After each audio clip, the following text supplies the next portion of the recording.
keyin yozasan. So'z urg'usi.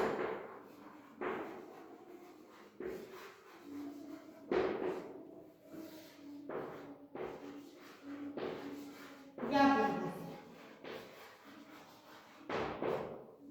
So'z urg'usi o'zbek tilida asosan hech qachon esingizdan chiqmasin oxirgi bo'lgan tushadi. Masalan, dala dedik. Aya tushadi. Urg'u talaffuzda ko'proq bilinadi. Yozuvda mana shu belgilarni qo'llanadi. Masalan, talaffuzda bitta gapni so'zda bitta harfni kuchliroq aytishimiz. Masalan, dala demak, dala deymiz, to'g'rimi? Yoki bola deymiz. Avvalroq aytiladi, boshqalarga aytiladi. Tushundingizmi? Endi bunga qo'shimcha qo'shamiz. La. Endi urg'uni tushadi. Qo'shimcha qo'shganimiz bilan urg'u bitta bo'g'in ko'chib ketaveradi. Asosan, har doim demadim. Asosan shunday. Endi urg'uning shunday xususiyati borki, u ma'no farqlaydi. Qanday xususiyati bor ekan? Ma'no farqlash xususiyati bor ekan. Bu qanday bo'ladi? So'z turkumlari sifatida ma'no farqlaydi. Masalan, endi olma deymiz. Olma deganda mevani tushunasiz, to'g'rimi? Ot bo'lganda mana bu yerga tushadi. Meva bo'lganda oxirgi bo'g'inga tushadi. Endi olma. Hozir mana dedik, ma bo'lisizlik shakli urg'u olmaydi dedik. Hozir buni endi urg'uni tushadi. Bunda fe'l bo'ladi. Mening kitobimni olaman. Tushundingizmi? Ot bo'lganda oxirgi bo'g'inga tushar ekan, fe'l bo'lganda birinchi bo'g'inga tushar ekan. Xo'p, urg'u olmaydigan qo'shimchalar tushunib turdim. Tushundingizmi? Uni yodlaysiz. Yana darsimiz davomida o'sha masalan imkonalar mavzuga kelganimizda yoki olmoshlarga kelganimizda buni olmoshni tushuntirganimda yana tushuntiraman.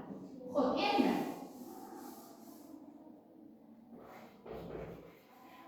tugma. Ot qayerga tushadi? Tugma ot bo'lganda. Oxirgi bo'g'inga. Tushundingizmi? Maftuna, chuchvarani tugma. Qayerga tushadi? To'ppa-to'g'ri birinchi bo'g'inga. Nima ekan? Fe'lning bo'lish shakli hech qachon urg'u olmas ekan. Tushundingizmi?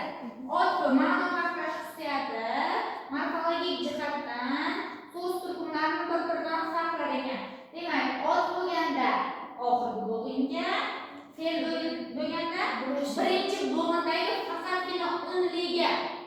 Biz unli va undosh harflarni farqlashni o'rganganimizda aytdim. Urg'u olish xususiyatiga ega unlilar. Tushuntirganim. To'g'rimi? Endi bundan chekinamiz. Men so'z yozaman, urg'usini topasiz.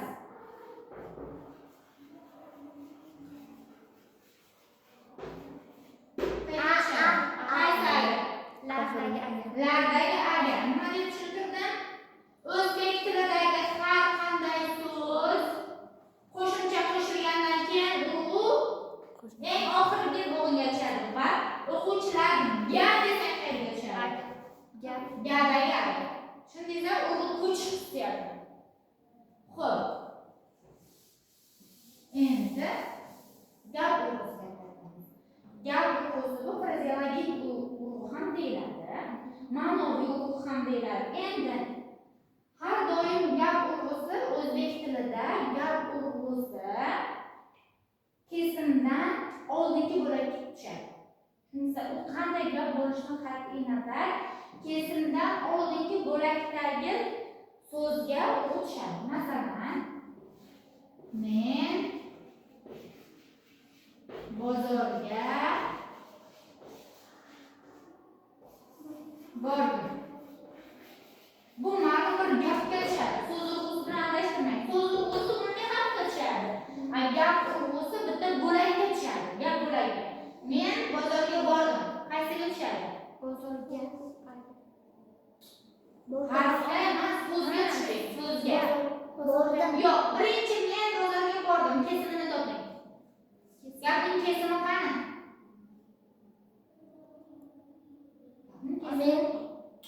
Men asos bordim. Bozorga kesim. Bordim, ish qilyapman kompyuter. Fe'l Bordim kesim. Bordim, kesim. Urg'u qaysiga tushadi? Aytdim hozir, kesimdan bitta oldingi bo'lakka tushadi. Bozorga. Bozorga so'ziga. Bu gap urg'usi bitta bo'lakka tushadi. Tushundingizmi? Endi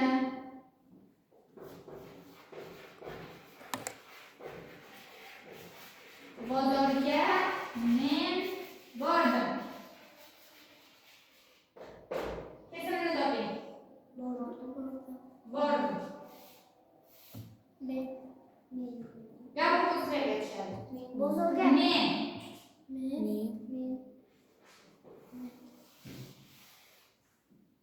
Tushundingizmi? Har doim kesimdan oldingi bo'lakka gap urg'u tushadi. Eng birinchi sinflardan ishingiz gapning kesimini topib oling. Gapning kesimini topasiz, savol berasiz. Nima qildim? Shusi, nima qildim? Nima bo'ldi? So'rovlarni berib kesimini topasiz. Nima qildim? Bordim. Kim bordi? Men bordim. Gapni egasi. Qayerga bordim? Bozorga. Bozorga bordim. Xo'p, bordim kesim. Kesimdan bitta oldingi bo'lakka urg'u tushadi dedik. Bozorga. Agar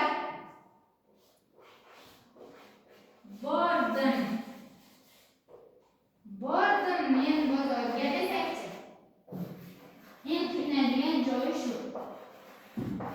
Bordim men bozorga desak qayerga tushadi urg'u? Men bordim. Bekorga berdim narsa, nimadan? Bordim. Kesimga qachon urg'u tushadi? Gapning boshiga bordim men bozorga desiz, to'g'rimi? Baland aytasiz. Qachonki kesim gapning boshida kelsa, urg'u kesimga tushadi. Tushundingizmi? Yozing.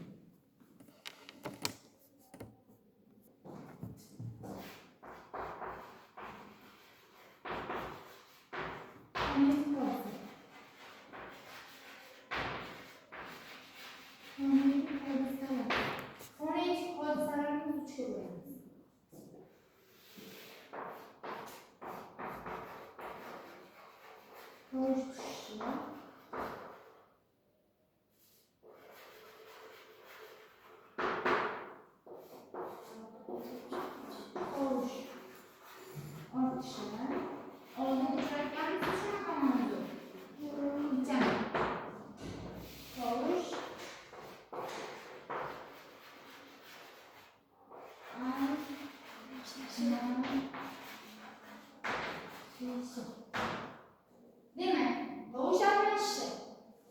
Anglar degan so'zimiz bor. Asosini toping. Anglar. Anglar so'zini asosini. Anglar.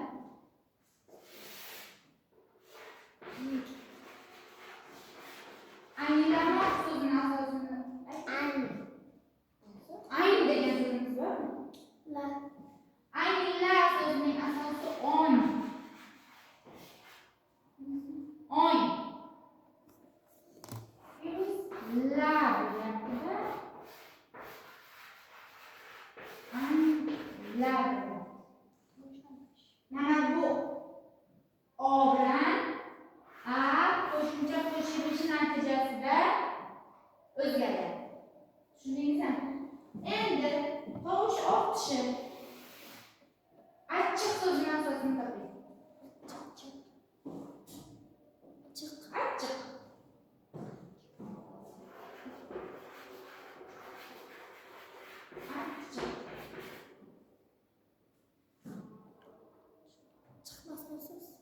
Asos.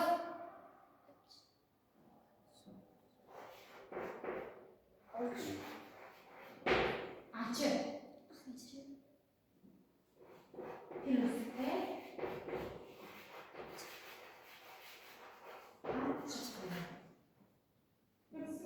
Mana bu yerda bitta che ortiq kelyapti.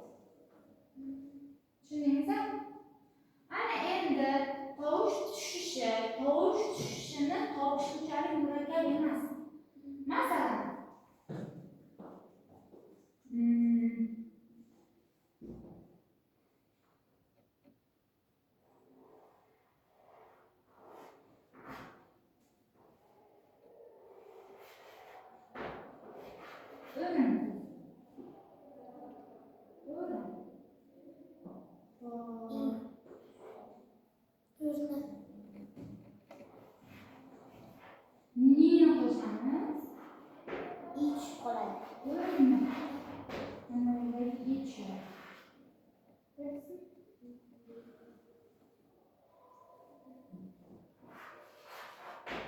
Singil so'zi bor. Singil. Singil nima deydi? Singil. Singil. Filistin. Singlim bor. Nima? Ich. Tushundingizmi? Tovush.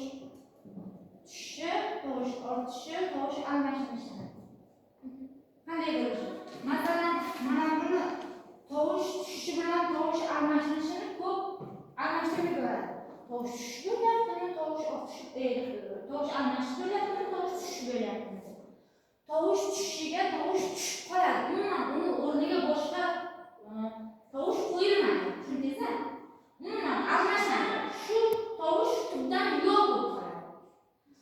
Lekin tovush almashinishida u tovush yo'qolgandan keyin o'rnini boshqa tovush egallaydi.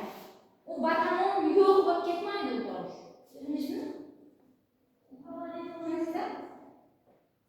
Demak, ikkalasini farqini tushundingizmi? Tovush tushishida nima bo'larkan? Qo'shimcha qo'shilish natijasida u tovush yo'q bo'lib ketadi. Umuman uning o'rniga tovush chiqmaydi. Tovush almashinishda